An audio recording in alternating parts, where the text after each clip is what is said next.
Hi, welcome to Semicoloner. LBS MC എൻട്രൻസിന്റെ previous year question analysis ആണ് നമ്മൾ ഈ വീഡിയോയിൽ ചെയ്യുന്നത്. ഒരു എക്സാമിന്റെ പോയിന്റ് ഓഫ് വ്യൂ നോക്കുമ്പോൾ ഏറ്റവും ഇമ്പോർട്ടന്റ് ആയിട്ടുള്ള ഒരു ഫാക്ടറാണ് previous year question. Previous year question analysis ചെയ്യുന്നത് വഴി നമുക്ക് ഏതൊക്കെ ടോപ്പിക്ക് ഏതൊക്കെ ഇയർ എത്രത്തോളം ക്വസ്റ്റ്യൻ ചോദിച്ചാൽ നമുക്ക് ഒരു ഐഡിയ കിട്ടും. ഇത് നമ്മുടെ പ്രിപ്പറേഷൻ നല്ലോണം ഹെൽപ്പ് ചെയ്യും. LBSന്റെ എക്സാം പാറ്റേൺ നമ്മൾ നോക്കുമ്പോൾ നമുക്ക് ടോട്ടൽ 120 ക്വസ്റ്റ്യൻസ് ആണ് എക്സാമിൽ വരുന്നത്. ആ 120ൽ 50 ക്വസ്റ്റ്യൻസ് കമ്പ്യൂട്ടർ സയൻസിലാണ്. അപ്പൊ കമ്പ്യൂട്ടർ സയൻസിന്റെ പ്രീവിയസ് ഇയർ ക്വസ്റ്റ്യൻ അനാലിസിസ് എന്ന് പറയുന്നത് വളരെ ഇമ്പോർട്ടന്റ് ആയിട്ടുള്ള ഒരു കാര്യമാണ്. നമുക്ക് കമ്പ്യൂട്ടർ സയൻസിന്റെ സിലബസ് നോക്കാം. കമ്പ്യൂട്ടർ സയൻസിന്റെ സിലബസ് നോക്കുമ്പോൾ നമുക്ക് മെയിൻലി കമ്പ്യൂട്ടർ സയൻസിൽ വരുന്ന ടോപ്പിക്സ് എന്ന് പറയുന്നത് ഫസ്റ്റ് നമുക്ക് പ്രോബ്ലം സോൾവിംഗ് വിത്ത് പ്രോഗ്രാമിംഗ് ഒരു ടോപ്പിക്. നെക്സ്റ്റ് ഡിജിറ്റൽ ഫണ്ടമെന്റൽസ് അല്ലെങ്കിൽ digital electronics second topic. Third topic നമുക്ക് കമ്പ്യൂട്ടർ ഓർഗനൈസേഷൻ ആൻഡ് ആർക്കിടെക്ചർ എന്ന് കൺസിഡർ ചെയ്യാം. ആർക്കിടെക്ചർ. പിന്നെ അടുത്തൊരു മെയിൻ ടോപ്പിക് വരുന്നത് database fundamentals. And last one computer basics. ഇത്രയും ടോപ്പിക്സ് ആണ് മെയിൻലി കമ്പ്യൂട്ടർ സയൻസിന്റെ അകത്ത് വരുന്നത്. അപ്പൊ നമുക്ക് ഓരോ ഇയറിലും ഈ ഓരോ ടോപ്പിക്കിൽ നിന്ന് എത്ര ക്വസ്റ്റ്യൻസ് ചോദിച്ചു നോക്കാം. 2023 എടുക്കുകയാണെങ്കിൽ പ്രോബ്ലം സോൾവിംഗ് വിത്ത് പ്രോഗ്രാമിംഗിൽ നിന്ന് 6 ക്വസ്റ്റ്യൻസ് ആണ് ചോദിച്ചിരിക്കുന്നത്.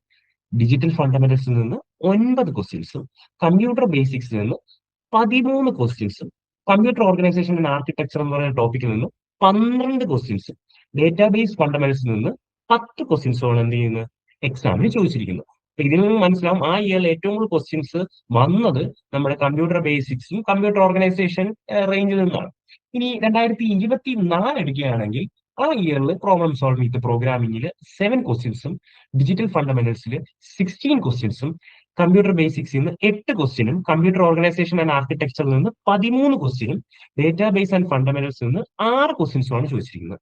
അപ്പൊ നമുക്ക് ആ ഇയറിൽ ഏറ്റവും കൂടുതൽ ക്വസ്റ്റ്യൻസ് വന്നിരിക്കുന്നത് ഡിജിറ്റൽ ഫണ്ടമെന്റൽസ് എന്ന് പറയുന്ന ഏരിയയിൽ നിന്നാണ്. അതിന് തൊട്ട് താഴെ കമ്പ്യൂട്ടർ ഓർഗനൈസേഷൻ ആർക്കിടെക്ചറിൽ നിന്നും ക്വസ്റ്റ്യൻസ് വന്നിട്ടുണ്ട്.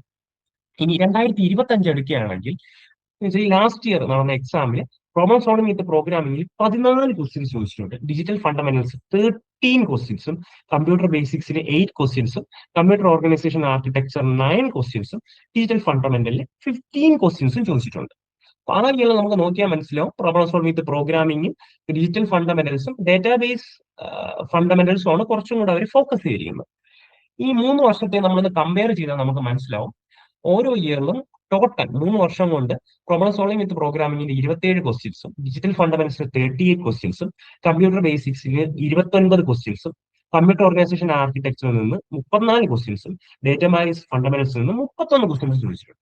നിങ്ങൾക്ക് മനസ്സിലാവും ഇതിൽ ക്ലിയർ വെയിറ്റേജ് കൂടുതൽ വരുന്നത് ഡിജിറ്റൽ ഫണ്ടമെന്റൽസിനും കമ്പ്യൂട്ടർ ഓർഗനൈസേഷൻ ആൻഡ് ആർക്കിടെക്ചർ എന്നാണ്. അപ്പൊ അതിൽ നിന്ന് ബാക്കിയൊക്കെ തൊട്ട് താഴെ ഉണ്ടെങ്കിലും ഇതിൽ നിന്ന് നമുക്ക് കൂടുതൽ ക്വസ്റ്റ്യൻസ് എക്സ്പെക്ട് ചെയ്യാം.